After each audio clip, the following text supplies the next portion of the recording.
My name is Donald, I'm 56 years old, and this is the first time I've put my life into words. I'm married to Lorraine, who's 45, and together we're raising our 13-year-old daughter. What I'm about to share happened only a few months ago, during a trip to Istanbul. That trip made me question everything I thought I had built.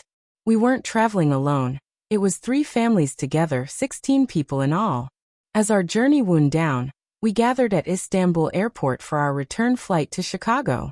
The flight was supposed to be 11 hours, but delays pushed it back 6, leaving us with a long wait. Our group decided to retreat to the lounge, and to our delight, it was completely empty. We settled in, chatting and laughing about the incredible trip, the colors of the streets, the depth of the history, the food that left us craving more. As usual, I slipped outside for a cigarette. When I came back 15 minutes later, I noticed something that made my stomach tighten. Lorraine was standing with a slender woman I didn't recognize.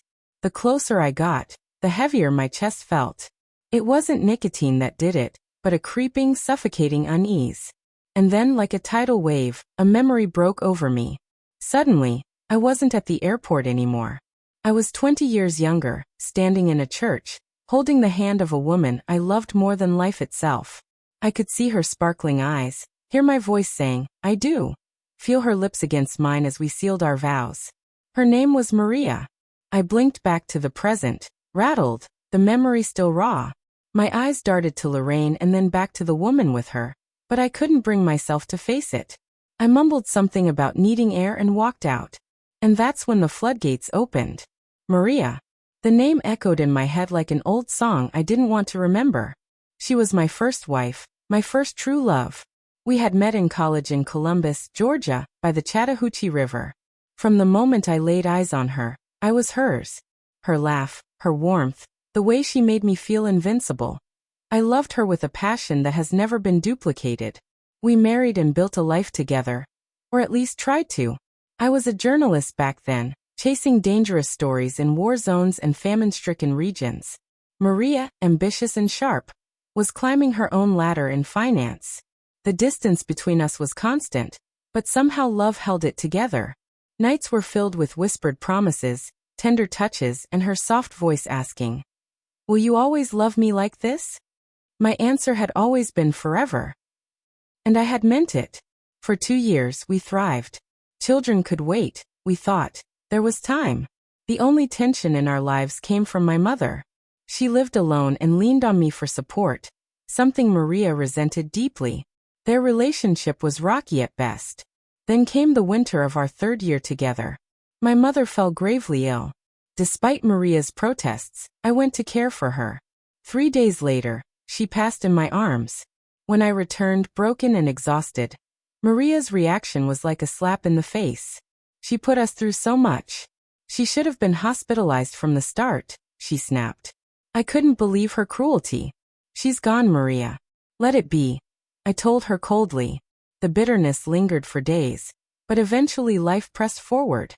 I soon left for another assignment, this time in Afghanistan. When I came back, Maria hit me with an ultimatum. I can't keep living like this. Either you stay home, or I come with you. I don't want to be tempted to cheat. Her words sliced through me. I loved her, so I gave up my career.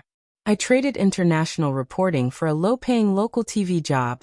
I thought she'd appreciate the sacrifice, but instead she sneered. 30% less? Are you serious? Her disappointment was the beginning of the end. Our marriage began to crumble. Passion was replaced by constant criticism. She even complained about my breathing at night. Then came the secrecy. Maria's phone was suddenly locked, something she had never done before. My gut told me something was wrong. One Thursday night, she stumbled home after drinks with colleagues. Her hair a mess, a bruise on her arm. When I asked what had happened, she brushed me off. But the image of her that night haunted me. I couldn't let it go. 3 weeks later, my worst fears were confirmed. I tracked her car to a Motel 6, on Victory Drive. Her car was parked outside room 12. My hands trembled as I peeked through the cracked door. There she was, Maria, wrapped around another man. The face of betrayal belonged to Steve Bowman, my old rival from college. The same Steve who once tried to win her heart before I swept her away. And now there he was, taking what used to be mine. I didn't burst in. I didn't scream. I just stood there, watching the woman I had once cherished betray me completely. The pain had numbed into something colder.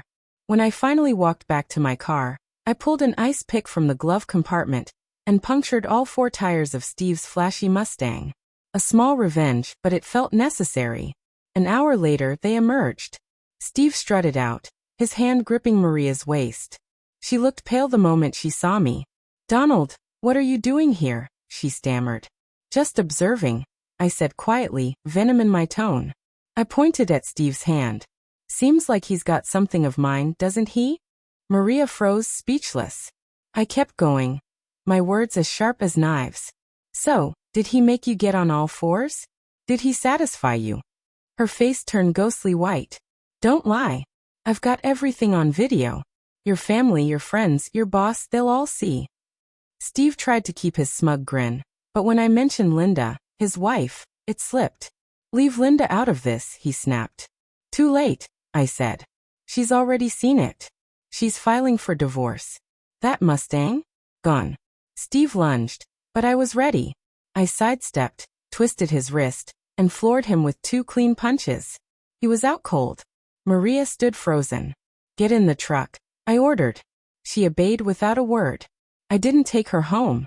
I drove straight to my lawyer's office. The silence in the car was unbearable. In the conference room, my lawyer handed her an envelope. "You've been served," he said. "Divorce papers." Her share of the joint account had been transferred. No alimony. It was done. She looked at me, tears streaming down her face. "Don't you want to know why?" I leaned forward. "Because you wanted a life I couldn't give you. Fast cars, hotels, fine dining. Steve gave you the illusion. But it was temporary. And now, you're holding an envelope with nothing left." I walked out, leaving her behind. Months later, the divorce was finalized. Steve didn't dare press charges. Linda cleaned him out in her divorce. And me? I rebuilt. I returned to journalism, rebuilt my career, and eventually found Lorraine, the woman who gave me the love and peace Maria never could. Now sitting in that airport lounge decades later, my past and present collided. Lorraine was chatting with a woman I instantly recognized, Maria. For a moment, the weight of old memories pressed down on me. But there was no bitterness left. Only gratitude. On the plane, I leaned toward Lorraine. "What did Maria want?" She smiled softly. "She told me she'd give anything to have what I have." I leaned back, closed my eyes, and smiled. Maria's choices had destroyed her. But in losing her, I had found everything I truly needed. Do you want me to keep it in this personal storytelling tone, like a life confession? Or reshape it into something more dramatic and cinematic, like a script meant for narration?